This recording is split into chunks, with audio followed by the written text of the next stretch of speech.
His Excellency Mr. Peter Obi, but majority of them left. We now come to understand majority of them do not even know the focus and the attention of what we want to achieve.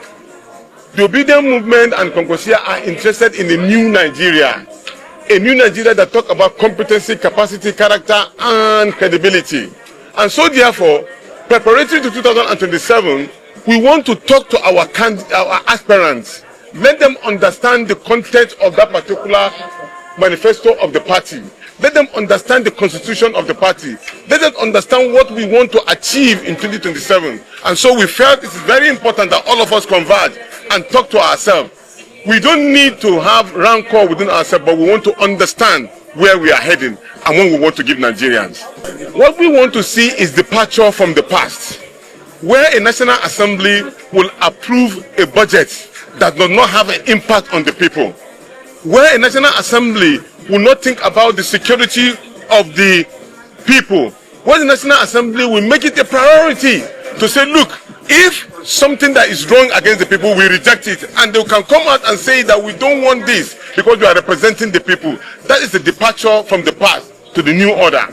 Finally, would you say that Nigeria needs a new style of playing politics? We need a departure from the past, where money play a key role, not credibility.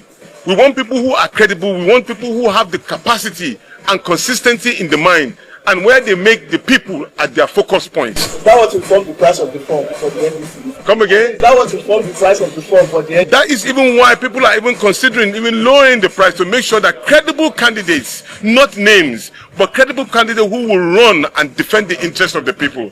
That is the new Nigeria that we are looking for. I'm very sure you all live here in Nigeria and you know the precarious situation we are in, and Nigeria needs deliverance. Obviously, there is biting hardship, isn't it? There is insecurity. In fact, here in Abuja, you are not even safe. When you see people like Peter Obi and Engineer Kwankwaso coming together, then you know that everybody needs to sacrifice so that the glory of Nigeria can come back. And those of us in Adamawa State and Borno State will not want to be left out because we are at the receiving end of insurgency. The worst security situation in this country is Northeast Nigeria, and that is why you are seeing me here today, because I want to contribute my quota to make sure Nigeria is safer for all of us. Well, it is obvious to all of us that for the past 10, 12 years, what has been on the ground has not been useful to us. Inflation, yes, this morning, the National Bureau for Statistics, which is the government institution, has said that inflation in April has gone up again. So I think the best option for us at the moment, looking at the pedigree of Peter Obi and Kwankwaso, they are the only one who can solve the problems we are having on the ground in Nigeria at the moment. So they are the best option. My name is Barrister Ilia Yemokwache. Like I said, I'm from Michigan, Northeast Nigeria, in Adamawa State. Thank you.